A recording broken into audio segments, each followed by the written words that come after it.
Philadelphia's lucky star continues to shine on the Eagles, while news coming from San Francisco this morning gets progressively worse, though the expected positive update on Lane Johnson didn't arrive today. Kobe Dean, however, is a different story. Furthermore, two low-key bonuses that nobody is commenting on further tip the scales in the Eagles' favor. And one thing Kemba Tulo absolutely mustn't do on Sunday: play smart. That's a tip, Chuck. Somehow, Philadelphia keeps getting better and better news this week, while the already suspect 49ers defense has gotten much worse, leaving us all wondering if a three-man running game might be the secret to an easy Eagles win Sunday afternoon. Still, it's not all good news in Philadelphia today, as the latest injury leak has revealed that the two guarantees for the 49ers may not be so guaranteed after all. Should I start with the good news about Eagles today, or the bad? Let's start with the good news, because I think it's more important than the bad. But the bad news comes later, as we learned yesterday that the San Francisco 49ers suffered another loss on defense. All-Pro Fred Warner's backup, Tatum Bethune, suffered a groin injury in the 49ers' loss to the Seattle Seahawks last Saturday, and is now officially out for the remainder of the playoffs. And while Bethune isn't Fred Warner, he's far from it. He's been a very solid backup and has performed, let's say, admirably well. Anyway, this is a big loss for San Francisco. In addition, two other backup linebackers on the 49ers roster, DeWinters and Luke Gifford, also suffered injuries this week and will be evaluated, according to the coach, later this week. This unit is incredibly depleted on the eve of the playoffs, which used to be perhaps the San Francisco 49ers' strong point. And this obviously creates a double problem for Kyle Shanahan. It's obvious that an already questionable run defense is about to get much worse. It's almost strange to say this, because last week they allowed, 180 rushing yards to Seattle, and allowed over 100 rushing yards in 4 of their last 5 games. 2 of those games were against the weak Tennessee Titans and the Cleveland Browns. Obviously, this leads us to the second big problem. Bethune's replacement at linebacker will likely be none other than former Vikings and Cowboys linebacker Eric Kendricks. And we're not talking about the Eric Kendricks who was selected for the Pro Bowl and had all-pro potential during his time with the Vikings. We're talking about Eric Kendricks, who, until 4 weeks ago, was a free agent in the NFL. He didn't even have a team. It's worth remembering that Kendricks made 138 tackles last season.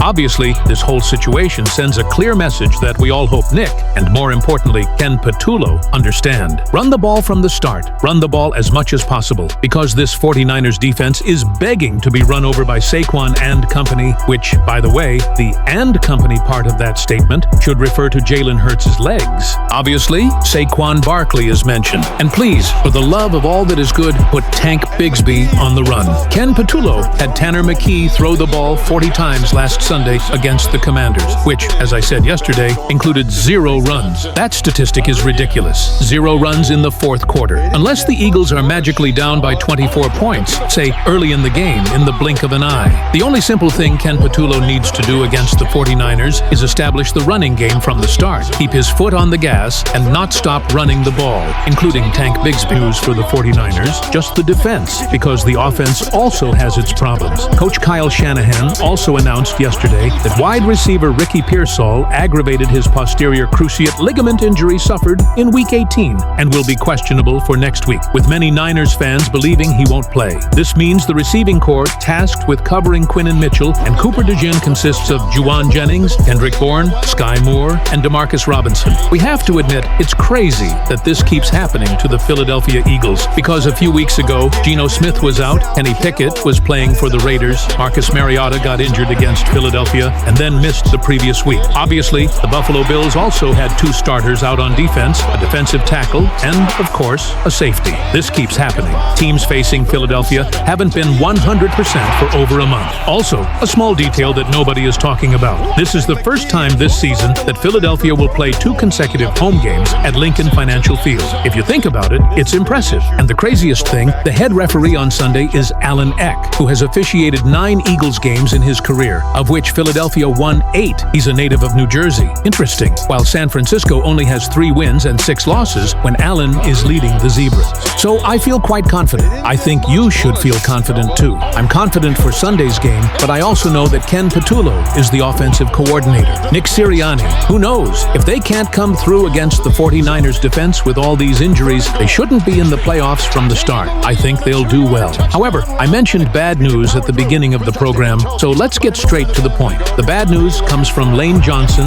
and Kobe Nakobe Dean. Suddenly, the situation doesn't look so good. Jeff McLean tweeted Tuesday morning, right tackle Lane Johnson is expected to practice Wednesday for the first time since suffering a foot injury, similar to Liz Franks against the Lions on November 16th. Technically, it's not like Lane is out of the game, not by a long shot, but I've followed every time a major Eagles or NFL reporter has said in the last 3 weeks that Lane would be back this week. Since the Raiders game, not only has he been out, but now the latest update is that he still hasn't tested his foot, and the team isn't sure if he'll play on Sunday. Lane Johnson is a warrior. I think he's going to play. I remember the playoffs. He needed abdominal surgery and played through the entire postseason, and he also had surgery in the preseason. I think he'll be ready to play, but it's a little suspicious that, well, it's already Tuesday. He's going to practice tomorrow, and we're not sure if he'll play on Sunday. Tomorrow's practice will be crucial. He needs to be there. If he's too limited or doesn't even practice, we'll be waiting for Thursday's practice. If he misses that game, he'll probably be out on Sunday. So stay tuned. We'll cover the topic, but it's not necessarily the upbeat tweet about Lane Johnson's return that I was hoping to see Tuesday morning. I mean, Lane is the best right tackle in the game, so if we have him back, it'll be tremendous. He'll add so much to everything, whether it's his leadership, his playing style, his skill, his ability to get past opponents. It doesn't matter. It'll be a huge boost to the whole offense, and I think you'll feel the energy when he's on the field. And the same, I think, can be said about Nakobe Dean. Maybe I'll include him here too, because when asked about Lane and Dean this morning on WIP, Coach Nick Sirianni said they're both, quote, pushing their hardest to get back on the field for Sunday's playoff game. As I said, I expect Dean to play. Technically, he's been out for a few weeks. He said he'd be back, but we need to see him on the field tomorrow,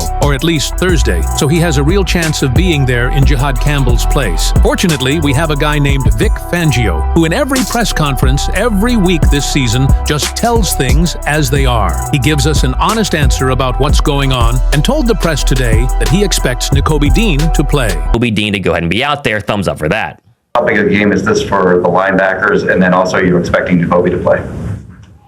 Yeah, it's a big game for everybody. I mean, you play an offense this good and this diverse, all 11 got to be cooking. And I do expect Nakobe to play. However, putting aside the supposed bad news, whether this is confirmed or just a warning, who knows? That's the main difference between these two teams, not only going into this postseason, but also compared to the last two games between them. Remember 2022, that battle between two giants that was obviously marred by Reddick's hit on Brock Purdy. But what went unnoticed was the fact that the much-lauded 49ers defense, which boasted all those star players and had limited the Cowboys to just 12 points the previous week in the divisional round, allowed 31 points to Jalen Hurts and company. And, of course, in 2023, San Francisco got revenge on what, in retrospect, was a fraudulent Eagles team at the time. That was a shocking and absolute demolition of Philadelphia. But defensively, they had no answer for Deebo Samuel, Iyuke, or CMC. Now, this 49ers team, as we've already mentioned, is without any of those stars on defense and practically no one to replace them in key positions, with only one main weapon on offense, Christian McCaffrey. There's no Deebo Samuel. There's no Brandon Ayuk. That stops CMC, and you're going to win the game. Just like with the 49ers, who have 5 losses this season, Chris McCaffrey had 49 rushing yards, 54 rushing yards, 25 rushing yards, 30 rushing yards, and last week for Seattle, 23 rushing yards, a significant factor in them only scoring 3 points. And in comparison,